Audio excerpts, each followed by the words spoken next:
Every man wants to believe his life's work amounts to something, that when he's gone, there will be some proof he was here. I believed that too, right up until the morning my daughter's wedding invitation arrived, and I let myself think this was going to be the proof. I raised my daughter alone. Her mother passed when Emily was 6, cancer, fast and cruel, and after that it was just the two of us in a rented house on Cypress Street with a leaking roof. I patched myself every spring. I worked as a machinist at the same plant for 31 years, running lathes and mills, my hands permanently stained with the smell of cutting oil, no soap ever fully lifted. When the plant started laying people off in my 50s, I picked up a second trade almost by accident. My own father had been a watchmaker in the old country before he came to America, and he taught me the basics as a boy, more as a way to keep my hands busy than anything else. I started repairing old watches for neighbors, then for a jeweler downtown who couldn't find anyone who still understood the old mechanical movements. It wasn't much money. It was never much money. But it was something that was mine, something with my father's patience built into every gesture, and something I was, without ever bragging about it, genuinely good at. Emily grew up watching me hunched over my workbench under a single lamp, a loop screwed into my eye socket, tweezers moving a hairspring a fraction of a millimeter at a time. She used to sit on the stool beside me and ask what each tiny gear was for. She used to say, when she was small, that she wanted to be a watchmaker too, just like me and just like her grandfather. I loved her more than I have ever loved anything in this world, and I gave her every hour and every dollar I had. I sold my truck to help pay for her first year of college. I skipped my own doctor's visits some years so the difference could go toward her tuition. None of that ever felt like sacrifice while I was doing it. It only felt like love with a price tag on it, and I was glad to pay. She grew into a beautiful, driven young woman, went to law school on loans and grit, and became a real estate attorney at a firm downtown. She met Grant at a conference 2 years ago. He was a hedge fund analyst, sharp-jawed, always in tailored suits, always talking about numbers I didn't understand and didn't need to. He was polite to me at first, the way people are polite to something they've decided doesn't matter very much. When Emily told me they were engaged, I hugged her so hard she laughed and told me to let go before I cracked a rib. I told her I was proud of her. I meant it with my whole chest. The wedding invitation came in a heavy cream envelope, the kind with a wax seal pressed into deep red.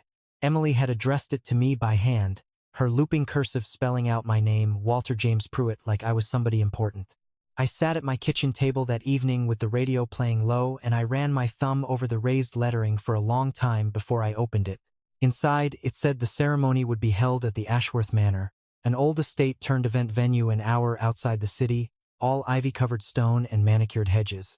I had seen pictures of it once in a magazine at the barber shop. I never imagined I'd be walking through its doors as the father of the bride. I started planning almost immediately. I don't have much, but I have pride in doing things properly, and I wanted to look like a man Emily could be proud to walk down the aisle with. I went to my closet and pulled out the one suit I owned that still fit reasonably well, a charcoal gray two-piece I'd had for almost 15 years. Worn to funerals and to Emily's law school graduation and to church on the handful of Easters I still went.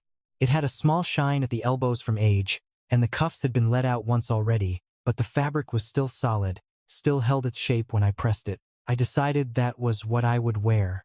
I had it dry cleaned. I bought a new tie, dark blue, on sale at the department store. I felt ready. 3 weeks before the wedding, Emily called me sounding strange. Her voice careful in a way it never used to be with me. Said, "Dad?" she said. "Can we talk about the wedding for a second?" Of course, I told her, anything. She went quiet for a moment, and I could hear her take a breath like she was steadying herself for something. "Grant's family is going to be there. His father's on the board of 2 different banks. And there'll be people from his firm, some pretty serious people, Dad, and I need you to look the part. This isn't the kind of thing where you can wear the gray suit you wear to everything." I told her I understood, that I'd figure something out, that I had some money saved. She was quiet again, and then she said the thing that has stayed lodged in my chest since the day she said it. "Grant thinks maybe it would be better if you didn't sit up front, just for the photos. He's worried about how things will look." I didn't say anything for a moment. I looked at the photograph on my refrigerator of Emily at 7 years old, missing her front teeth, sitting on my workbench stool grinning at the camera. "Whatever you need, sweetheart," I finally said, because that is what I have always said to her, and because I have never once in her whole life wanted my presence to be a burden to her happiness. She said, "Thank you, Dad, I love you," and she hung up quickly, like she couldn't stand to stay on the line any longer. I did not have the money for a new suit from the kind of place Grant's family would recognize. I went to 3 different consignment shops that week, running my fingers along racks of jackets, checking price tags that still felt impossible on my fixed income. I found a navy suit that fit well enough, second-hand but in good condition, and I told myself it would do. I told myself Emily wouldn't be embarrassed. I told myself a lot of things that week to get myself through it. On the morning of the wedding, I stood in front of my bathroom mirror in the navy suit, the dark blue tie knotted as neatly as my thick fingers could manage.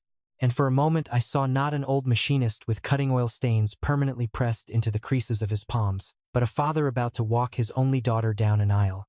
I allowed myself, just for that moment, to feel like enough. I didn't own a car anymore, hadn't for 6 years, not since my knees got bad enough that I sold it and started walking to the corner store and taking the bus everywhere else. I took 2 buses and then walked the last half-mile up the long gravel drive to Ashworth Manor, my dress shoes gathering dust with every step, the late morning sun already warm on my neck. When the estate came into view, my breath actually caught. Stone turrets, a fountain out front with actual swans gliding across it, valets in white gloves opening the doors of cars that cost more than I'd earned in 5 years combined. I felt something tighten in my stomach, a feeling I recognized from childhood, the specific shame of standing somewhere you were not built to belong. Inside, the foyer had chandeliers the size of small cars and floors so polished I could see my own reflection looking back up at me, tired and out of place. A woman in a black dress with a clipboard directed guests toward the garden where the ceremony would be held, and I followed the flow of expensive perfume and low-murmured conversation out through a set of French doors into rows of white chairs arranged beneath an arch dripping with white roses. I found a seat near the back on the bride's side, not because anyone told me to, but because after Grant's comment about the photos, I understood without being told exactly where I was supposed to stay small. As I sat, I noticed a woman 2 rows ahead of me turn and whisper something to the man beside her, both of them glancing back at me with the specific, practiced discretion of people who have spent their whole lives learning how to judge someone without technically being caught doing it. I looked down at my hands folded in my lap, at the faint permanent grease lines etched into my knuckles that 30 years of scrubbing never fully removed, and I felt, for the first time in longer than I could remember, ashamed of my own body. 2 young men in slim European-cut suits sat a row ahead and to my left, and I recognized one of them from a photo Emily had shown me once as Grant's college roommate. He leaned toward his friend, nodded subtly in my direction, and lifted his phone, angling it as though checking a text but clearly capturing me in the frame. His friend glanced over, smirked, and looked away fast when he caught me watching. I felt my face go hot. I looked instead at the roses on the arch and tried to remember why I had come. The music began. Grant walked out first with his groomsmen, looking sharp and composed in a suit that had clearly never once seen the inside of a consignment shop, and then the doors opened and Emily appeared, and every other thought in my head simply stopped existing. She was wearing her mother's veil, the one I'd kept wrapped in tissue paper in a cedar chest for 18 years waiting for this exact day, and she was so beautiful I forgot, just for a moment, that I was supposed to be ashamed of anything. I stood along with everyone else. I clapped. I felt tears come up hot and fast, and did not try to stop them. She didn't walk down the aisle alone. That was the part no one had told me.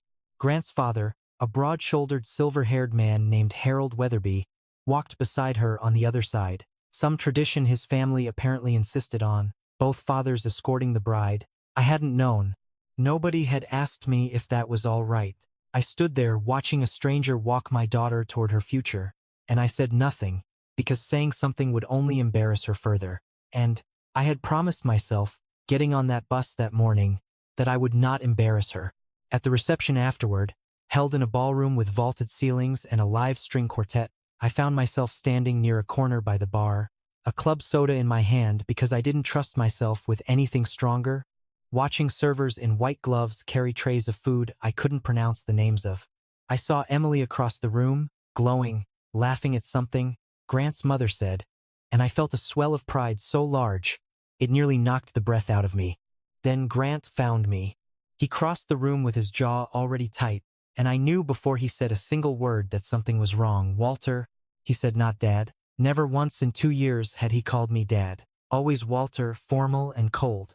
"Can I talk to you for a second? Outside?" And I followed him through a side door onto a stone terrace overlooking the gardens, the string quartet fading behind us into a soft murmur.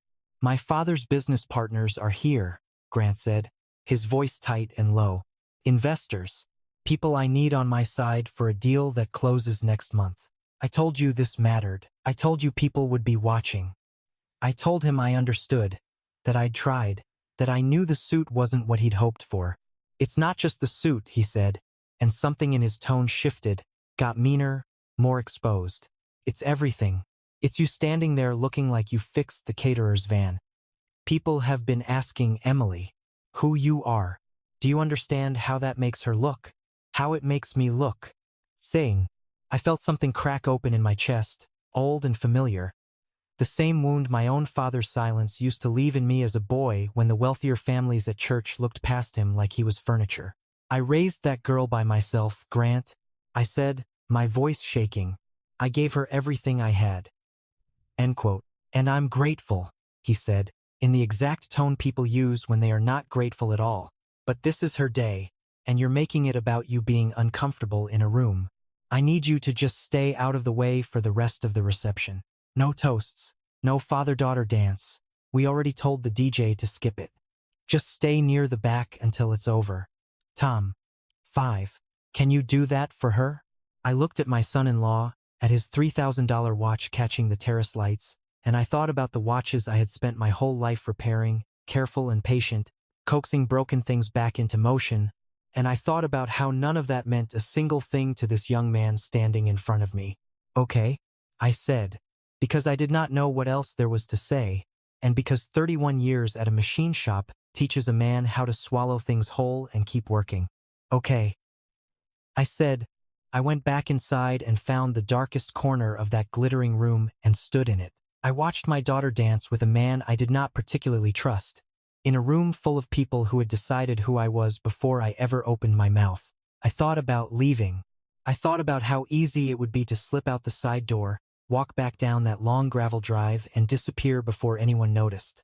I actually took 2 steps toward the exit before I stopped myself, because somewhere in that ballroom was still my little girl, 7 years old with a gap-toothed grin, sitting on my workbench stool, asking what each gear was for, and I could not make myself leave her, not completely, not yet. That was when Harold Weatherby found me. He was a tall man, easily 6'3", with the kind of quiet, settled confidence that comes from decades of never having to raise his voice to be heard. He'd walked Emily down the aisle an hour earlier, and I had resented him for it in a small, private way I wasn't proud of. He approached me at the bar with a glass of scotch in his hand, and I braced myself for whatever cruelty was coming next, because by that point in the evening I had come to expect nothing else from this family. "You're Emily's father," he said. It wasn't a question. "Walter," I said. "Walter Pruitt." He nodded slowly, studying me in a way that made me suddenly, uncomfortably aware of every inch of the second-hand suit I was wearing, the slightly loose shoulders, the cuff that didn't sit quite right on my left wrist because of an old repair I'd done myself. Then his eyes stopped on my wrist, on my watch. It was an old Hamilton from 1962 that I had bought broken at an estate sale for $11 almost 20 years ago and rebuilt myself over 4 patient months, replacing a cracked mainspring, hand-fitting a balance wheel I'd had to source from a parts dealer in Ohio, polishing the case back to something close to its original luster. I wore it every day. It was, without question, the finest piece of work I had ever completed. My father's training and my own 3 decades of stubborn practice distilled into 31 jewels and a movement that still kept time within 4 seconds a week. "May I?" Harold asked, gesturing toward my wrist. Confused, I extended my arm. He took it gently, turned my wrist toward the light, and studied the watch face for what felt like an eternity. Then he did something I did not expect. He asked me to take it off. I unclasped it and handed it to him, and he held it up, tilting it, examining the case back, running his thumb along the crown. "This movement," he said quietly, almost to himself, "this is a manual wind. Hand adjusted. Someone reloomed these hands by hand, you can see it in the brush strokes. Machines don't do this. He looked up at me, and his expression had changed entirely. The polite distance replaced by something sharper, more alert. Where did you get this piece? I rebuilt it, I said. Bought it broken. Took me the better part of a year to get it right. You rebuilt it, he repeated, and something crossed his face I can only describe now as recognition, like a man hearing a language he hadn't spoken since childhood. Do you know what you're wearing on your wrist right now, Mr. Pruitt? This complication, this era, a collector paid $62,000 for one in worse condition than this at a Geneva auction 8 months ago. And you're telling me you did this yourself, with your own hands?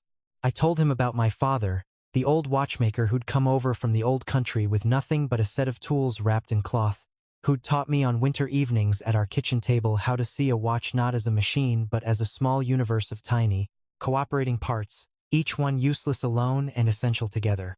I told him I still did repair work on the side, mostly for a jeweler downtown, mostly for pocket change, because it was the only thing that had ever made me feel like my father was still somewhere nearby. Harold Weatherby listened to every word without interrupting once, and when I finished, he was quiet for a long moment, turning the watch over in his hands like it was something precious. My grandfather was a watchmaker in Zurich, he finally said. He came to this country with $60 and a toolkit, and everything my family has, everything Grant has, started at his workbench. I have not met another true watchmaker in almost 20 years, Mr. Pruitt, and you are standing in the back corner of this room like you don't belong here. Before I could answer, I felt a hand close hard around my upper arm. It was Grant, his face flushed, his eyes darting between me and his father-in-law with something close to panic. Dad, Mr. Weatherby, I'm so sorry. Has he been bothering you? Walter, I told you to stay near the back. This isn't. He hasn't been bothering me, Harold said, his voice suddenly cold in a way I hadn't heard from him yet. He's been showing me the finest piece of horological restoration I've seen outside of a museum. Grant, did you know your father-in-law was a master watchmaker? Grant's grip on my arm tightened, and I saw something flash across his face. Embarrassment maybe, or the particular fury of a man who has just been caught in a lie he didn't realize he'd told. He fixes watches sometimes, sure, but he's not a dad. Can we talk about this later, please? This isn't the time. You told me he was a factory worker, Harold said slowly, living off a pension, embarrassing you at the wedding. You asked me to help you seat him somewhere. He wouldn't be noticed. Is that not what you said to me 2 weeks ago? The words landed in the space between us like a dropped glass. I looked at Grant, and for the first time since I'd met him, I saw something other than confidence in his face. I saw the panic of a man realizing the story he'd been telling had just collided, publicly, with the truth.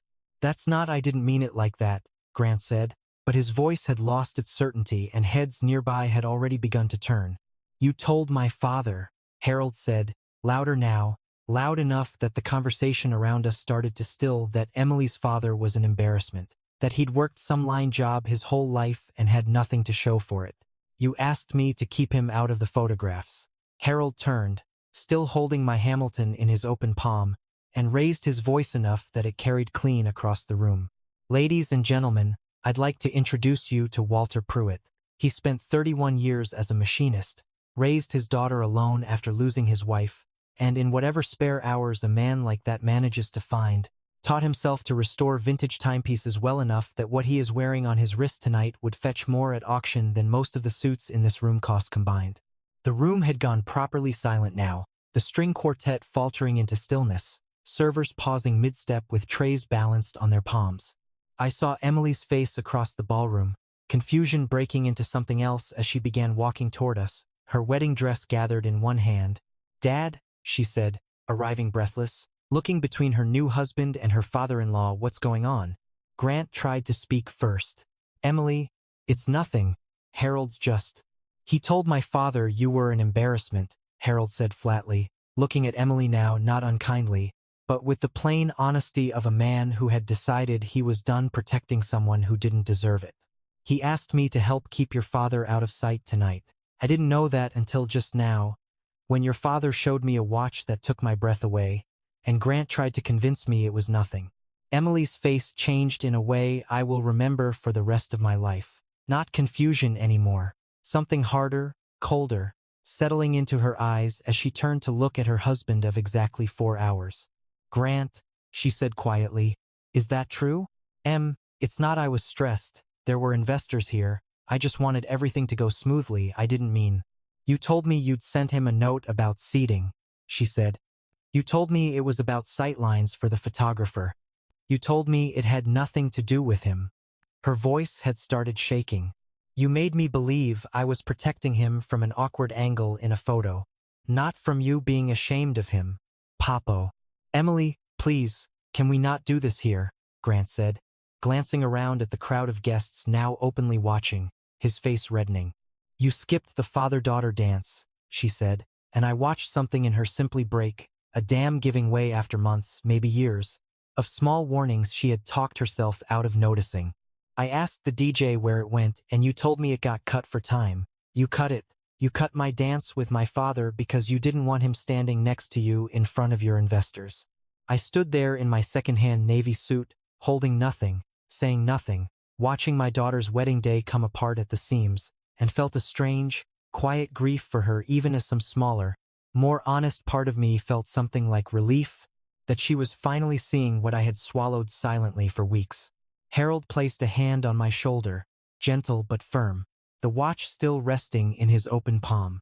"Walter, Aikling, Walter," he said, "I own 3 watch shops across 2 states, and I have been searching for someone who actually understands vintage mechanical restoration for longer than I care to admit. Every appraiser I hire can tell me what a piece is worth. None of them can do what your hands did to that Hamilton. I would like to talk business with you, whenever you're ready, about consulting for my restoration department. Properly compensated. I don't make offers like this lightly." I couldn't speak for a moment.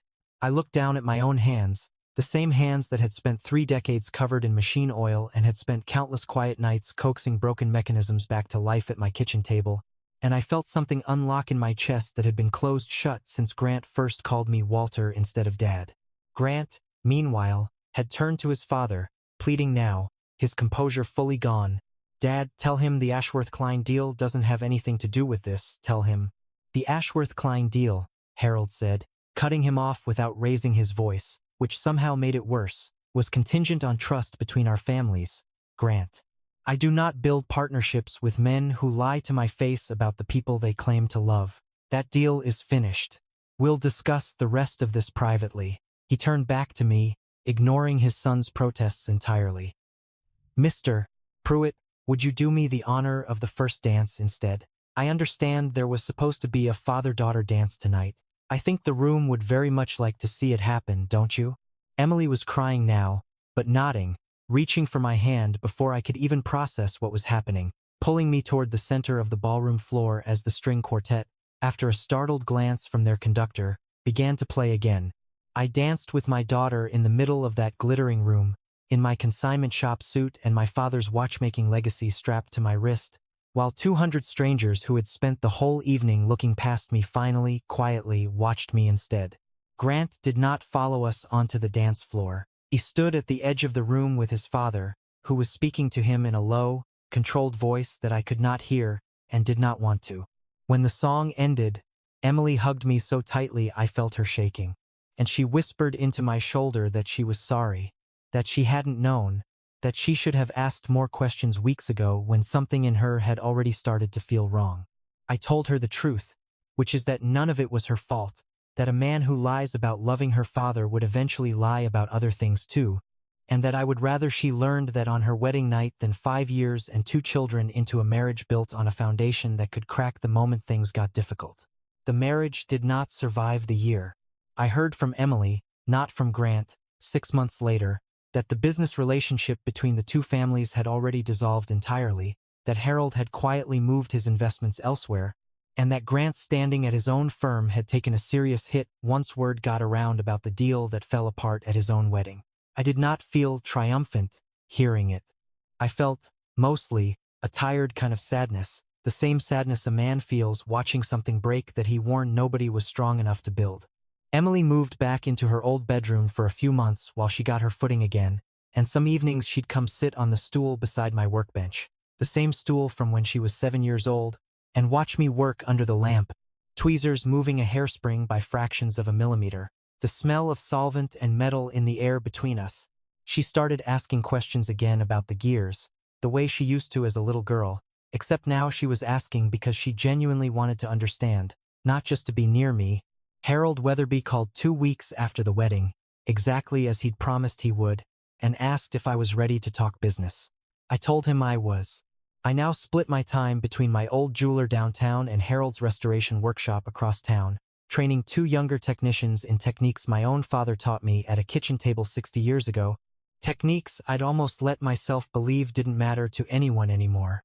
I make more in a month now than I used to make in half a year, though the money has never been the part that matters most to me. What matters is that some evenings, Emily still comes by, sits on that same stool, and asks me what each gear is for, and I tell her, patiently, the way my father told me, because some inheritances aren't about money or property at all. They're about hands, and patience, and the quiet, stubborn belief that something broken can always be made whole again if you're willing to sit with it long enough and love it enough to try. I lost a son-in-law that year, a man who was never really mine to lose in the first place, but I got my daughter's respect back in a way I hadn't even realized I'd been missing. And some nights, sitting at that workbench with her beside me, I think that trade was the best one I ever made.